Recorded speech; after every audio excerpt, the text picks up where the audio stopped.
Hello and welcome to another adventure. I'm breaking with tradition today and doing something I wouldn't normally do, but I'm prepared to take a hit for the team. I'm on a bit of a 2-day jolly. I was going to go up to the lakes, but I just couldn't get a break with the weather, and really if I go to the lakes it's a day there and a day back, you know, so if it was a 2-day jolly then it's 4 days away from home and work, and I just couldn't fit it in and the weather wasn't looking great. So I thought, well, why don't I just, you know, come and do something around Norfolk. And I spoke to my friend Sean and I said, which would you prefer? And he said, oh, Norfolk's easier for him because he's coming up from Sussex, and possibly his mate Chris. Yeah, so I thought, well, why don't I put something together and just a bit of a road trip around Norfolk. And so that's what I've done. I've put together what I know to be some good roads and what I think will be some good roads, look like good roads on the map. Nothing too busy and too main. I mean, obviously a lot of the time it's unavoidable, but yeah, trying to avoid the major roads if I can. We're all on adventure bikes, so you know, if it's a dirty little dirt road then that's no bad thing, because you know, we're on adventure bikes and that's what we like. So I've started the loop near me in Stowmarket, and obviously if you're going to follow this route, pick it up, you could start anywhere and just follow the GPX. So we're heading over now towards Yoxford and then over towards Dunwich, and then from Dunwich going to sort of head north past Southwold and then up towards Beccles, over the Reedham ferry. Hopefully that's going to be open today. There's been troubles with flooding, so yeah, over the Reedham ferry, then up to the sort of north-east Norfolk coast and around the coast road to the campsite at Burnham Deepdale, which is yeah, a lovely spot to stop. I've stopped at this campsite before, so that's a great place. So we'll stop there tonight, and then tomorrow via Hunstanton south and home. The forecast was it was going to be really nice, but it's turned out to be quite grey look and a bit miserable, but you know, that shouldn't kill it too much. There's a bit of rain forecast for tomorrow, and in some ways that's a good thing because I've got some new kit I'm testing, and you know, I need to know that it works in the rain. It's no bloody good if it doesn't. Like this this adventure suit I'm wearing, I've had it a bit, but I've never actually wore it in the rain. Sod's law. So yeah, so stick around if you want to join me for the ride. A couple of days. I'll probably do it in 2 parts because it'll be too long to stick it in one thing, and I'm a bit conscious some people have only got a short attention span. I am one of those people, but there's some interesting stuff along the way. I mean, I'm going to somewhere today in Norfolk that I've wanted to go to for ages with my camera, so hopefully we're going to get there and be able to see what I want to see. All will be revealed, obviously, otherwise it'll be a pretty boring vlog.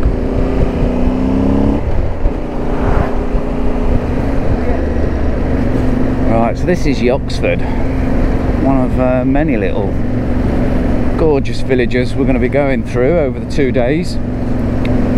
So today's the total trip's about 300 miles, a bit less than 300 miles really. Yeah, so today's a bit less than 150, it's nearer 140 miles, and tomorrow's more like 150 miles. Yeah, so it's not, you know, 1,000,000 miles in total. We're not going too far, but that gives you plenty of time to do it, and obviously it's darker nights, gives you plenty of chance for a coffee stop,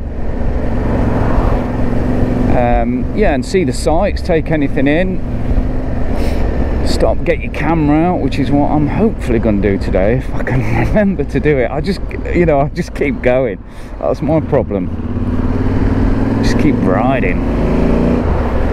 Yes, it's about a bit less than 300 miles over 2 days. Like I said, like I normally do, I will share the GPX,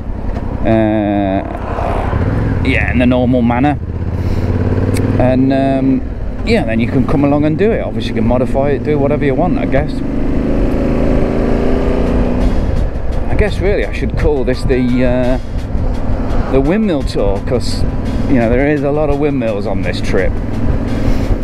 Well, windmills and wind pumps. Don't want to upset all those wind pump nerds. Yeah, there's a lot of windmills, a lot of ancient buildings, and hopefully, like I mentioned, something on a beach that yeah, normally you would have to get in a boat and go and see it, but hopefully today they're going to be on a beach. Bit of a clue there.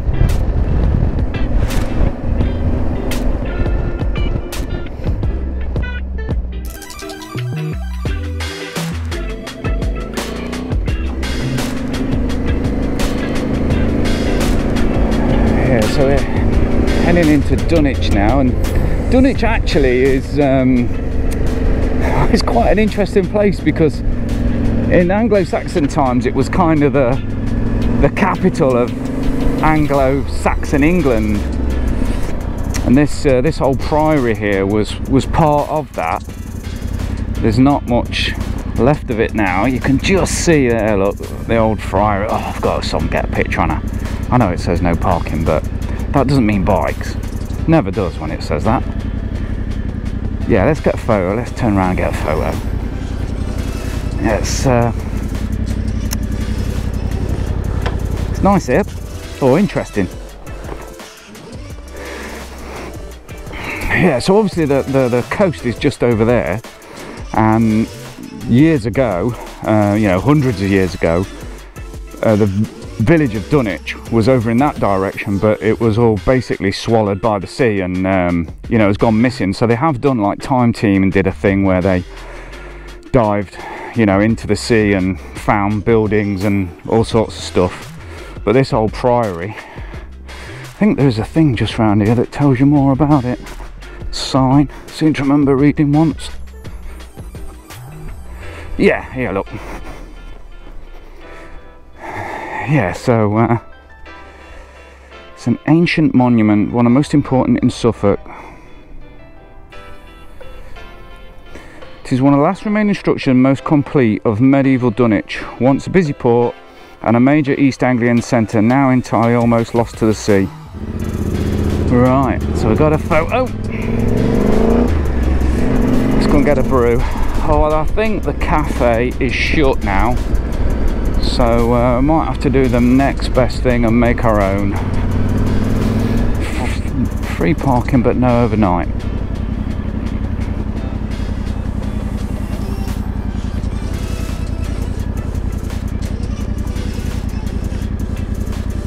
Yeah, cafe's closed. Might just sit over here and make a brew myself then.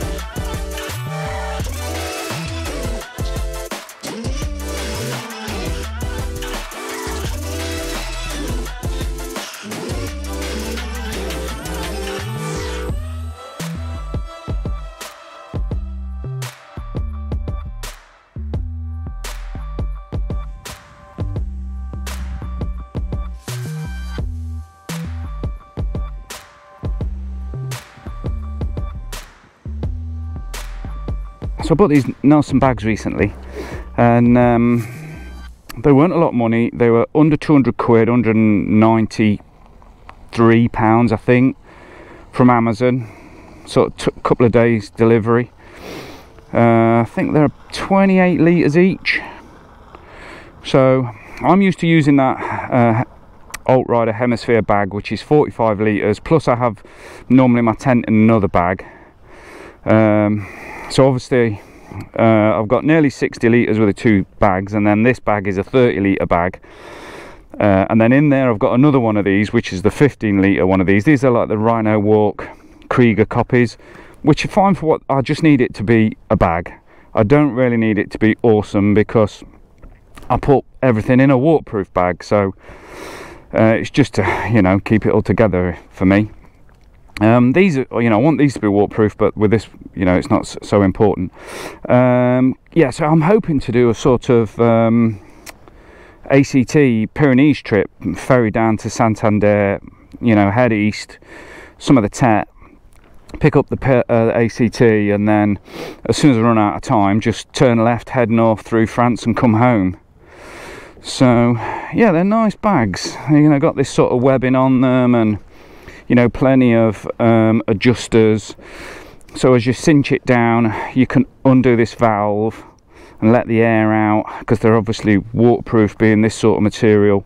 They've got a couple of pouches on the back, so I've got my alcohol in there for my stove, and then in there I've just got my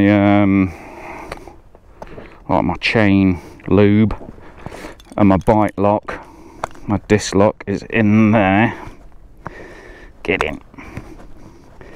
Yeah, so I mean, it'd be nice if they were a little bit bigger, but for what they are, they're good bags. And I've got this, I don't know if you're going to see this, but I've got the Adventure Spec rack on there. So you can see there's the rack here, which this is all lashed to, and the bags, and then there's the side rack. I'll put up a picture. I think it's Adventure Spec rack. I've never used it. It came with the bike when I bought it, and I've always took it off because I don't need it, but for this, yeah. Okay, so we're going to now head over towards Beccles and then on to Reedham Ferry. Reedham Ferry is not always open. It depends on the tides and if they've had any flooding, and it was closed the other day. So I asked last night and they said should be open today, and I've just had a look on their Facebook page. So it's Reedham Ferry Inn, and it said it was operating. So we got lucky with the tides, because we're going to hit really at low tide, so that will help, especially with where we're going to later on. So yeah, so Beccles and then Reedham Ferry.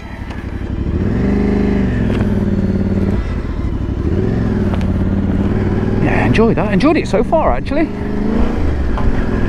It's been good. Like I said, I did want to go up to the lakes, but, and it is stunning in the lakes, but you know, the east of England is beautiful in, I mean, look at this, it is beautiful in places, and it is exceptionally beautiful over here on this you know, this coastal part of Suffolk and Norfolk. Okay, you haven't got the mountains, but there are some lovely roads, and you know, nice places to visit and go and see, and it's just somewhere a bit different.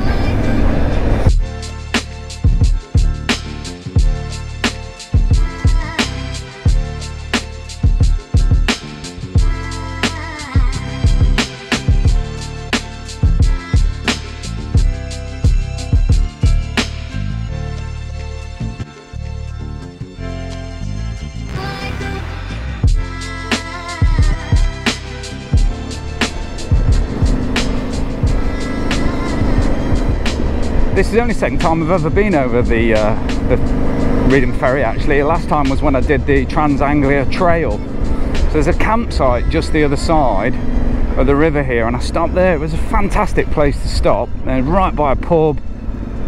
Yeah, use the ferry, etc.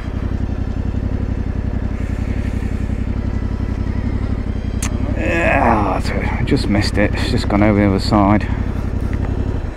Let's go and have a look. Let's see. Motorcycles £2.20. Bargain.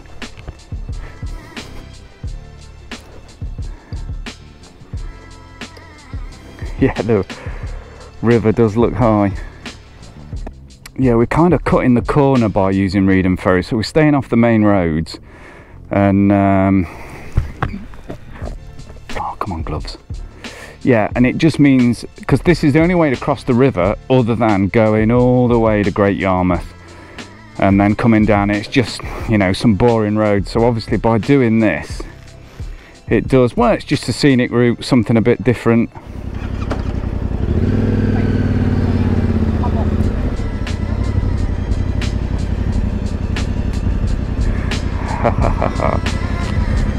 Brilliant. Gotta try and get a quick photo. Certainly don't want it falling off and going in the river, do you?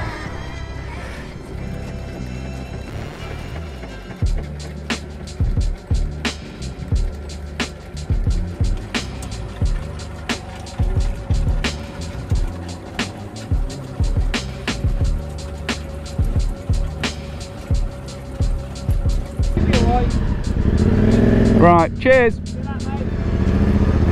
Yeah, so the campsite's down there, look. In there, don't know if it's still open. Pub's just here. They normally have, and they're not this time of year, but you can sit on there, on the patio there, watching the boats go by. So a lovely place to come on the bike and camping. And yeah, that Anglia trail trip I did, it's if you've not seen it, check it out. Look in the I just looked back to about summer last year, I think it was, when I did it. Beautiful. Right, so we're just going to cut back inland now and over to the sort of northeast Norfolk coast. Got a bit of a surprise, I hope.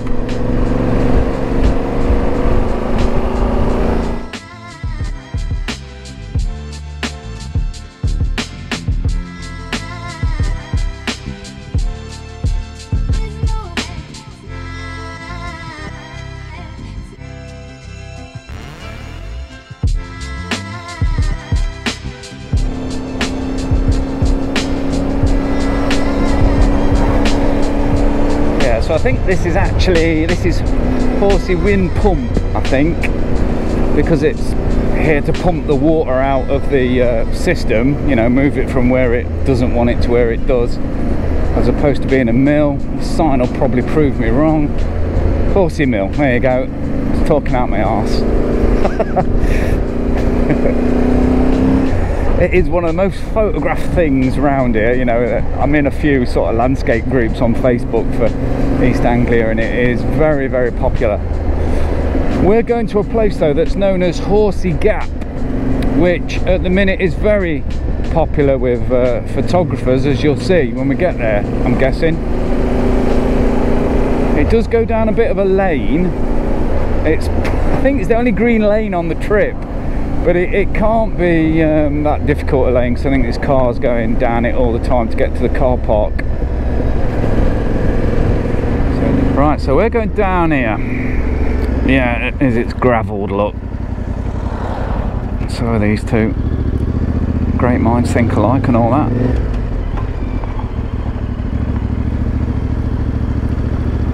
Horsey Gap car park, no motorhomes. It's alright then. He's being naughty. That's probably why it says no motorhomes, mate, because it's not very wide.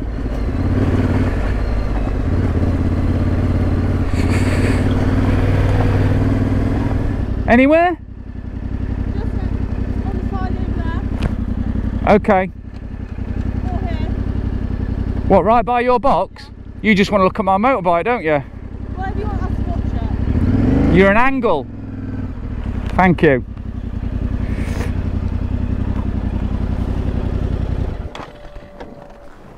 Sometimes people don't want to leave it unwatched. I don't mind you watching my bike for me, that's very much appreciated. That's the result, eh? Ooh. It's a short walk from the car park, not too far, but it should be worth it, because according to the sign there's quite a few on the beach. It is a lovely place. It's like sand dunes and grass and the odd pillbox. Right, come on. Okay, so the reason there's so many people here and they're all taking selfies, look, is because there are seals here. So Horsey Gap is famous for its seals. It's one of the largest seal colonies in England, and it is now pupping season. I mean, look at this. So we've got a little puppy there with mum having a bit of a feed. Look, there's another one here. How cute is that? Hello. That is so cute. So apparently on the beach at the minute there's over 3,000 seals here. It doesn't look it. I mean, look at that one there. That one looks like it's only just been born. Looks very young. So we're in pupping season right now. It's very young. Let's see, what's that, like placenta or something? I don't know what that is. Where's that other one I just saw? Oh, it's there, look.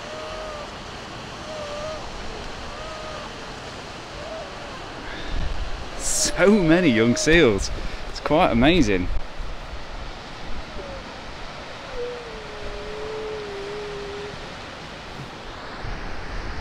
A lot of people here come to see the seals.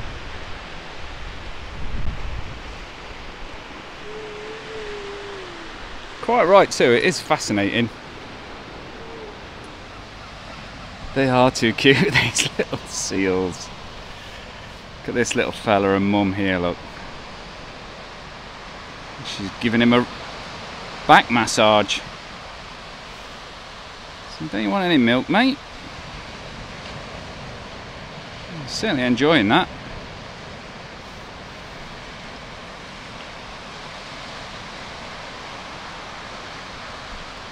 They do smell a little bit. It reminds me of when I was in South Georgia in the elephant seals. Yeah, there's a fair few flies around.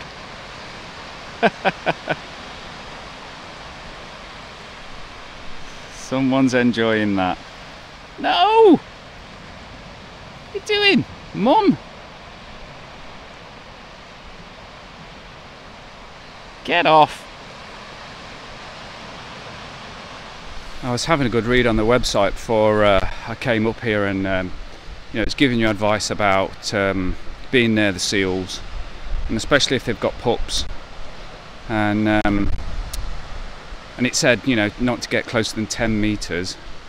So you've got the beach there, and then this sort of concrete slipway that comes right the way up here, look. And at the top of the slipway, you've got mum here with a pup. You can see it must have only just been born.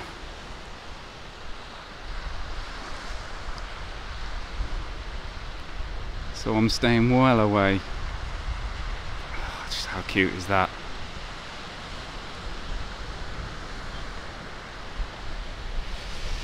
Yeah, so lots and lots of seals here. It's worth a trip, and this is a time of year to come because of the likelihood that you're going to see the seals and the pups. Yeah, all along this beach, quite a few.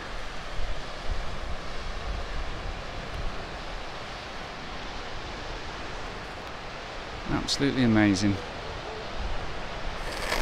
Well, that was very good. So, the observant of you will have noticed I've got these like Velcro patches on my visor, and I'm going to show you why. We came back here in case the boss comes down. I don't think they will. I don't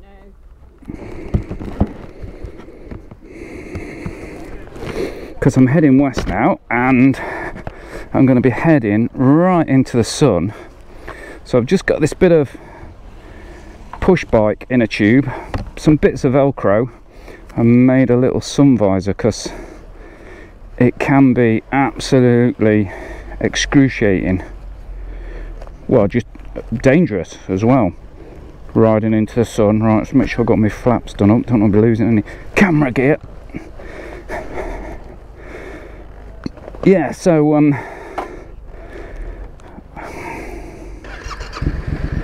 this will just give me a bit of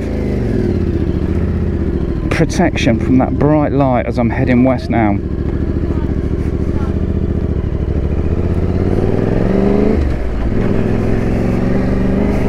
probably lower it down a little bit. I'll stop, just adjust it in a minute.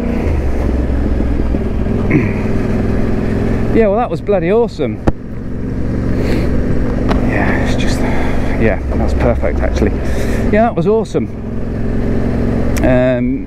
You can't go on the beach while the pups are there, so you can only sort of stay on the top, but you know, sort of march onwards you can go on the beach, and there's generally seals there, but the pups won't be there. It's just that they just chatting with the girls there, and they were saying that they don't let you go on the beach because the pups can't swim, and if people go on the beach it forces them towards the sea and then they drown because they can't swim. But you can see, I mean, some of them are really, really young, you know, not been born long at all.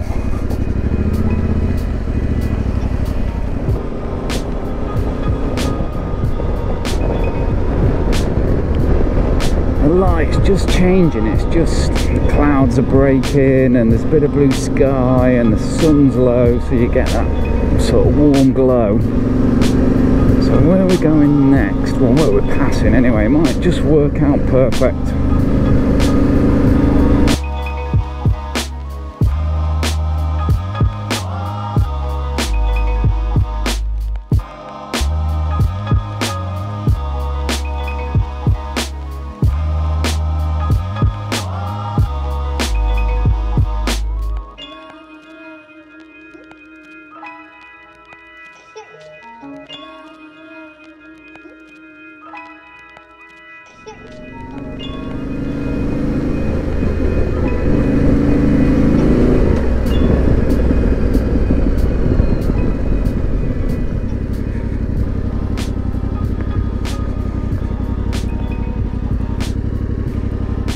Yeah, as lighthouses go, that's pretty out there, isn't it?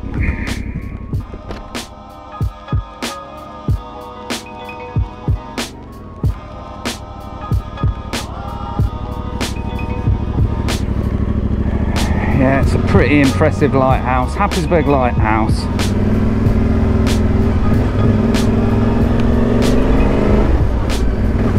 It's a bit of a landscape photographer's haunt. I don't know if it's still working actually, if it's in use. I could see Southwold Lighthouse lit up when I was on Dunwich Beach earlier having my coffee. Right, we're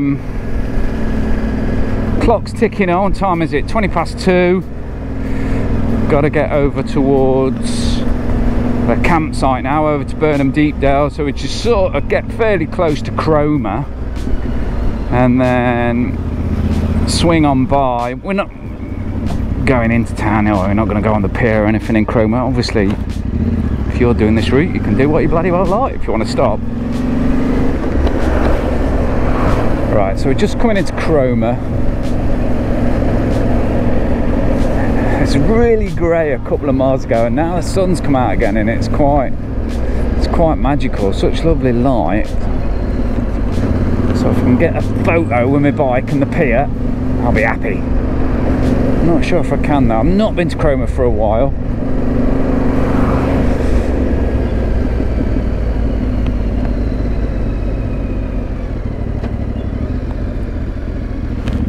There it is. There it be. Yeah, I don't think we're going to get the bike in that, are we?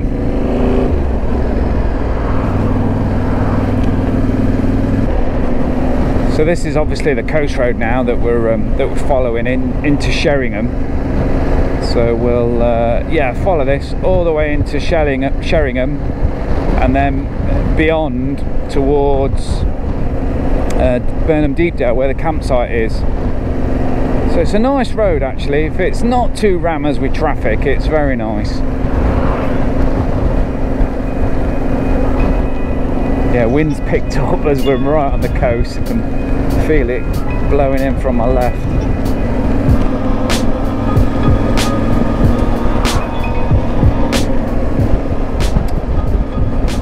So this is Cly windmill. Well, I'm not sure if it's Cly or Clay actually. I'll put my hand up and say I'm not sure. I'm sure someone will chip in and tell us.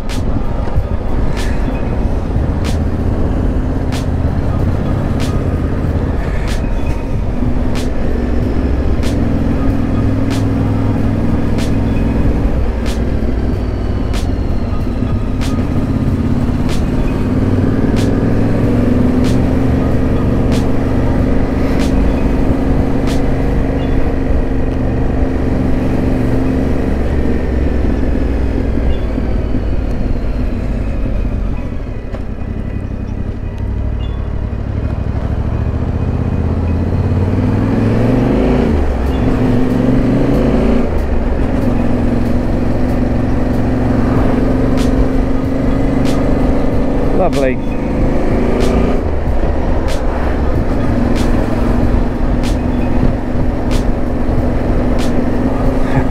One last windmill before we go.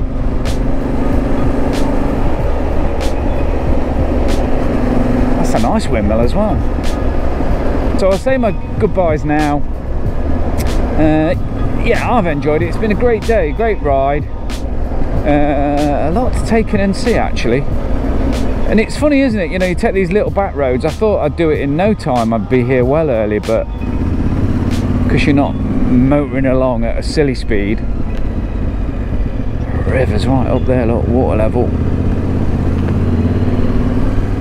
Very nice. Yeah, so it has. It is a steady run, you know, but you're not really ever motoring along. So I suppose doing about 130-40 miles since I left home at, what was it, about 9 o'clock, just after 9 maybe. Yeah, it's not been bad going. Yeah, so as I mentioned at the start, I will stick the GPX file, well, I'll stick a link to it in the description if you want to follow the route. And obviously I'll do the same for day 2 for tomorrow. The campsite's just on the left here behind the fuel station, so I'm just going to stop and get fuel and a few provisions in, and then get checked in and get the tent set up. There is a pizza guy tonight. Yeah, I think he's there till about 8 o'clock, the lady said, somewhere around the garage or somewhere here, I'm not sure, but I think she said this is his last one this year. Yeah, so campsite I'm going to is in there, but I'm gonna just go in here and get some fuel. So thanks for coming along for today. I hope you've enjoyed it. I've enjoyed it. It's been a great ride out. Yeah, it's been good. So thanks for coming along. I hope to see you back on the channel soon for another adventure. Or if I don't see you back on the channel, I'll see you out on the trail riding your bike. Right, okay, from me, from Mike. I'll catch you the next time. Hopefully I'll see you for day 2 tomorrow. Bye for now.